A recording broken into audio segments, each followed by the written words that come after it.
नमस्ते, आप सभी का स्वागत है और आज हम बात करेंगे जुम्मे की। आजकल हर जुम्मे को एक प्रेम पूर्वक चुम्मा दिया जाता है भाईजान लोगों की ओर से और कल तो जुम्मे के दिन सबा नकवी को सदमा भी लगा। तो जुम्मे का चुम्मा, जुम्मे का सदमा, 2 डबल-डबल बातें हो गई। और आपने देखा होगा कि कल किस तरह से पूरे भारत में एक तरह से प्रायोजित हिंसा हुई और पूरे भारत में प्रायोजित हिंसा इसलिए हुई कि एक अचानक हमारे मोमिनीन को ये लगने लगा है कि भारत पुनः अरब देशों की हुकूमत के अंदर आ गया है और इसका पूरा का पूरा श्रेय जो है वो हमारे केंद्रीय नेतृत्व को जाता है, जिन्होंने अचानक अपने घुटने टेक कर ऐसा जाहिर किया कि भारत जो है अभी भी अरब देशों की गुलामी कर रहा है और उनके कहने से चलता है।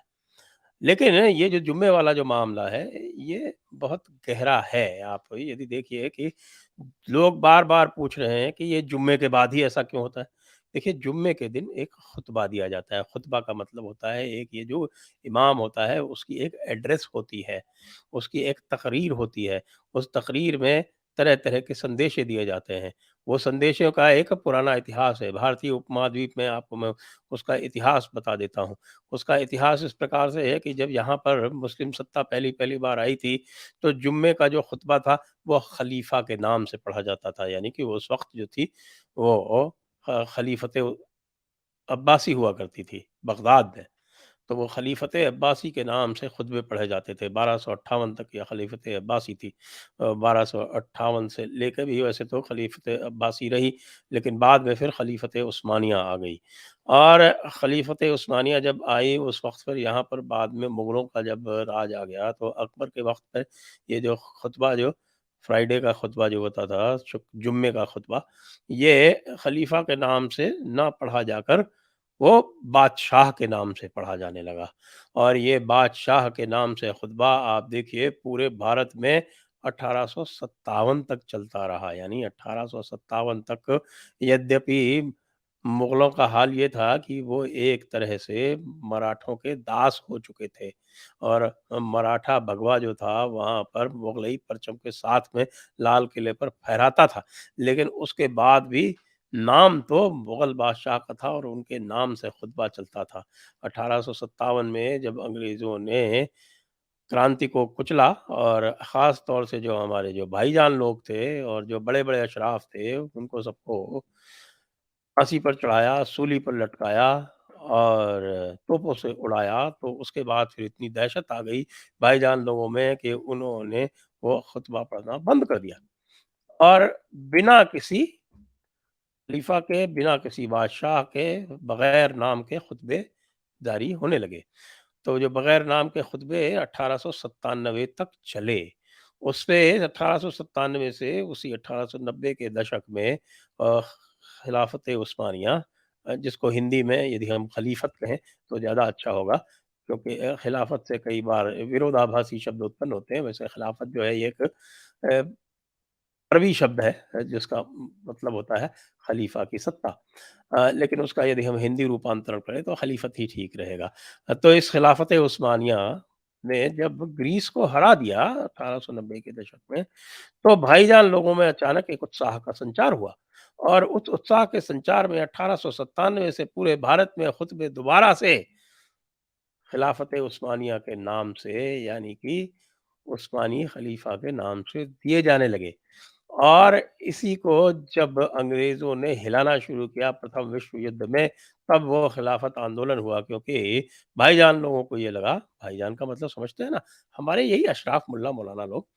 भाईजान लोगों को लगा कि उनका जो खलीफा है, जिसके नाम से वो खुतबे पढ़ते आ रहे हैं, जिसके नाम से वो अपनी आइडेंटिटी को सराबोर किए हुए हैं, जिसके नाम के साथ वो अपनी आइडेंटिटी को जोड़े हुए हैं, वो अगर ख़त्म हो जाएगा तो उनकी आइडेंटिटी को बड़ा धक्का लगेगा, फिर वो खुतबे किसके नाम से पढ़ेंगे? इसलिए और उस वक़्त हमारे पास गांधी 1.0 उपलब्ध थे। तो गांधी 1.0 ने तुरंत उनके स्वर में स्वर मिलाया और भारत को भी खिलाफत का पार्ट बनाने के लिए उन्होंने स्ट्रगल लॉन्च कर दिया। यानी कि हम ब्रिटिश हुकूमत से आज़ादी चाहते थे और हम खिलाफत उस्मानिया के अंदर जाना चाहते थे। इसका अर्थ यही था, लेकिन इसको जो है कांग्रेस वालों ने बड़े तरीके से दबा-छुपा के पेश किया। हालाँकि जो मुस्लिम जनता थी, उसको किसी भी प्रकार का इसमें शक-व-शुबा नहीं था और इसलिए उन्होंने खिलाफत के अनुसार आंदोलन करके कई जगह नरसंहार भी कर दिए, जैसे कि मालाबार में जिसको तथाकथित मलप्पा विद्रोह कहते हैं, वो मलप्पा जनसंहार था हिंदुओं का। मोपल्ला सॉरी मलप्पा नहीं मोपल्ला। अ, अब आप ये देखिए कि अब उसके बाद फिर जब खिलाफत उस्मानिया ख़त्म हो गई, तो फिर उसके बाद बिना किसी रूलर के नाम के खुतबे जारी हो गए।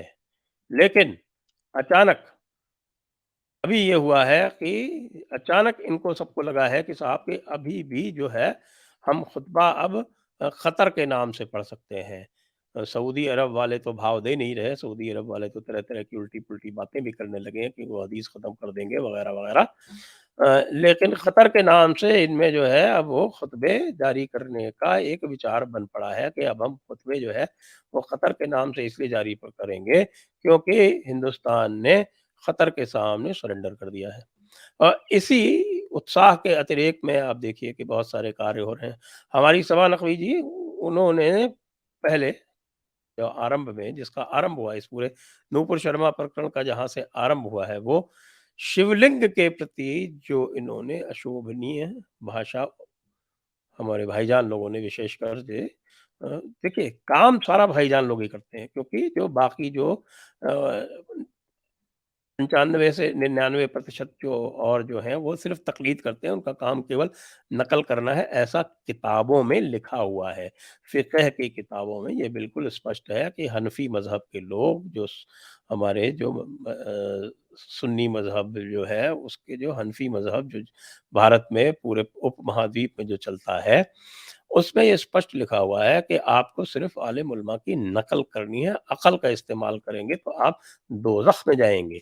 इसलिए अक़ल का इस्तेमाल बिल्कुल नहीं करना है। इसलिए मैं लगातार बताता रहता हूँ अपने शासन-प्रशासन को कि आप जो हैं कृपया ये बाकी जो हैं, आपको जो पत्थर फेंकते हुए दिखते हैं, इनके ऊपर आप ज़्यादा ध्यान देने की आवश्यकता नहीं है।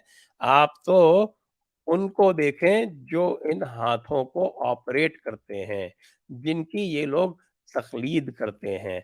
लेकिन हमारे शासन-प्रशासन को यह तो समझ में आ नहीं रहा, उल्टे कभी तो क़तर के सामने झुकते हैं, कभी ईरान के सामने झुकते हैं और हमारे जेम्स बॉन्ड का स्टेटमेंट भी ईरान ने शाया कर दिया। उसके बाद फिर जेम्स बॉन्ड इत्यादि ने संभवतः ईरान से कहा होगा कि आप ये क्या कर रहे हैं? ये क़तर के मामले में ही हमको इतनी शर्मिंदगी झेलनी पड़ रही है और आप जो है ईरान वालों आपने और हमारी पोल खोल के रख दी। तो यह देखते हुए फिर ईरान वालों ने शायद इनकी बात मान ली, हालाँकि क्यों मान ली मुझे भी आश्चर्य हुआ क्योंकि ईरान और क़तर में इस समय सुन्नी और शिया में ये जंग जारी है कि इस्लाम का परचम बड़ा किसका। उसके बावजूद उन्होंने मान ली तो इनको तो ईरान वालों का शुक्रगुज़ार होना चाहिए। हो सकता है इन्होंने कहा कि भई होगा कि हम इसका खंडन जारी करेंगे।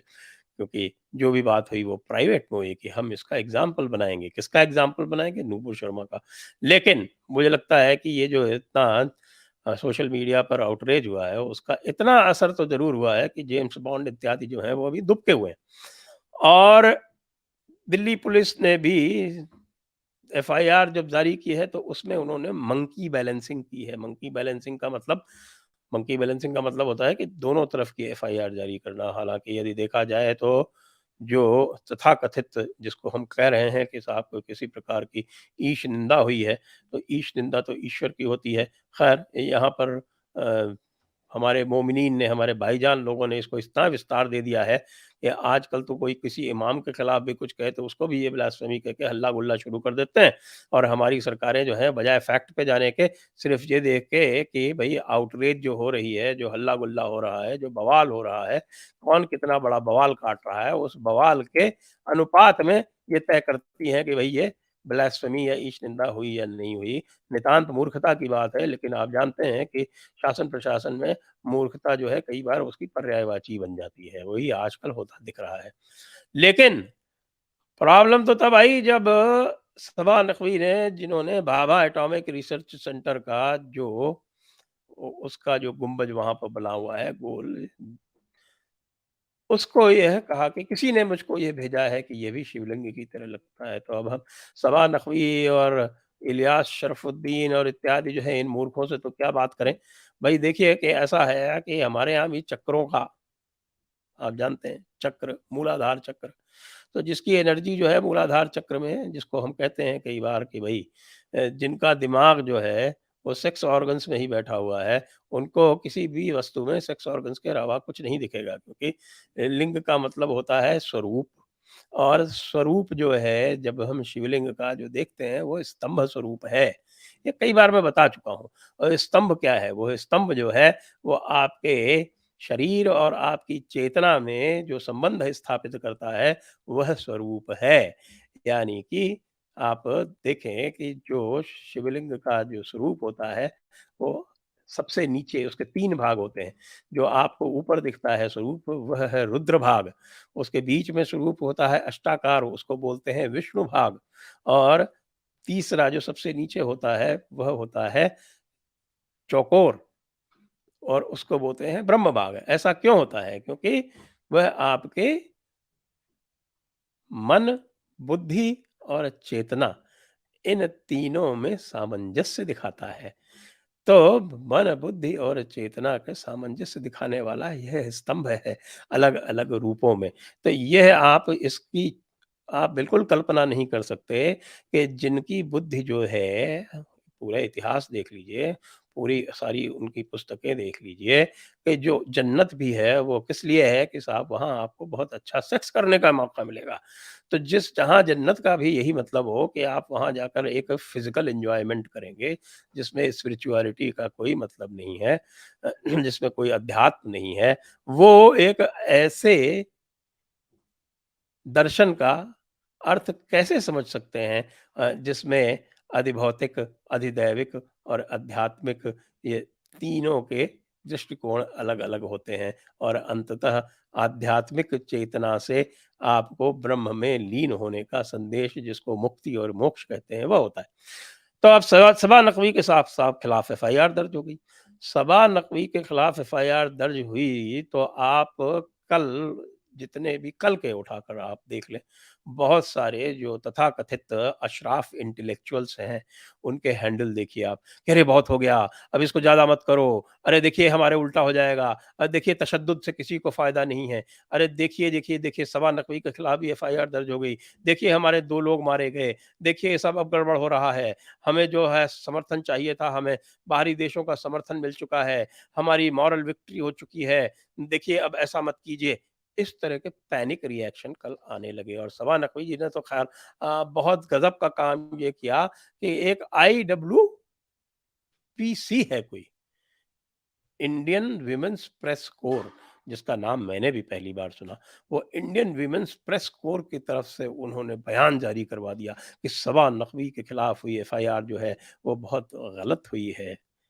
तो उसका फिर हमारे साईं दीपक जी ने जवाब भी दिया कि भैया जो बोओगे वही काटोगे। यदि नूपुर शर्मा के विरुद्ध एफआईआर ऐसे काम के लिए हुई जो कि आपके स्वयं की किताबों में लिखा हुआ है और उन्होंने उसको पढ़ दिया, तो तुमने जो कहा है उसके विरुद्ध भी एफआईआर तो होगी ही, और केवल तुम्हारे विरुद्ध नहीं होगी।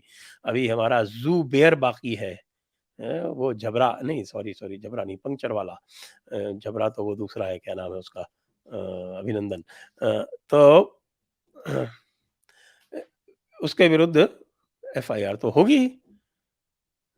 ज़ुबैर के विरुद्ध भी होगी, तस्लीम रहमानी के विरुद्ध भी होगी, जिसने-जिसने शिवलिंग का अपमान किया है, जिसने-जिसने हमने हमारे आराध्यों का अपमान किया है, उसके सबके विरुद्ध होगी, क्योंकि यहाँ लॉ ब्लास्फेमी लॉ नहीं है। ये लोग भूल जाते हैं, यहाँ लॉ है 295 ए आईपीसी। इसलिए जुम्मे का चुम्मा जो है, वो देने का प्रयास हुआ हिंदुओं को, लेकिन मामला जो है काफ़ी कुछ उल्टा पड़ता भी दिखाई पड़ रहा है। और कल एक वीडियो भी वायरल हो गया योगी जी का, जिन्होंने ये संदेश दिया था 6 वर्ष पहले, और मुझे लगता है कि उस वीडियो को विशेषकर से हमारे भाजपा के जो उच्च पदाधिकारी, भाजपा के उच्च मंत्री, भाजपा का और भारत सरकार का केंद्रीय नेतृत्व उस सबको एक बार फिर से देखने की आवश्यकता है, क्योंकि वो यही कह रहे हैं कि जब आप अपने कार्यकर्ता को संकट में साथ नहीं दोगे, तो फिर उस कार्यकर्ता से आप आगे भी किसी प्रकार की अपेक्षा मत रखो। नेतृत्व वही होता है जो कठिनाई में डट कर अपने अनुगामी के साथ खड़ा रहे। यह हमारे जयपुर डायलॉग्स पर कल डाला गया था। आप सभी जाकर वहाँ पर देख सकते हैं योगी जी का संदेश 6 महीने पूर्व। तो आपको मैंने बता दिया कि जुम्मे के चुम्मे का कारण क्या है। और यदि आपको, आप ये देखिए, सारे अरब देशों में जुम्मे के खुतबे पर पूरी तरह से नियंत्रण किया जाता है। सारे सेंट्रल एशियन कंट्रीज में जहाँ उन्होंने रेडिकलाइजेशन को पूरी तरह से नियंत्रित कर रखा है, वहाँ इसी तरह से नियंत्रित कर रखा है। जुम्मे के खुतबे पर पूरा नियंत्रण, अशराफ तबके पर पूरा नियंत्रण, मोल्ले मौलाना पर पूरा नियंत्रण। यानी 1% क्या, मैं तो कहूँगा 0.1% लोगों को आप कंट्रोल कर लीजिए, तो उनकी तकलीद करने वाले जो 99.9% है वो ऑटोमेटिकली कंट्रोल में आ जाएँगे। भारत में एक तथाकथित लिबरल भाईजानों का भी एक गैंग है। उ उ उनको देख लीजिए वो किस तरह से इनुएंडो और तरह-तरह के ब तमाशे करते हैं, उनको कंट्रोल कर लीजिए, सब कुछ कंट्रोल में आ जाएगा। और जुम्मे का चुम्मा फिर भूतकाल की बात हो जाएगी। जय हिंद, वंदे मातरम।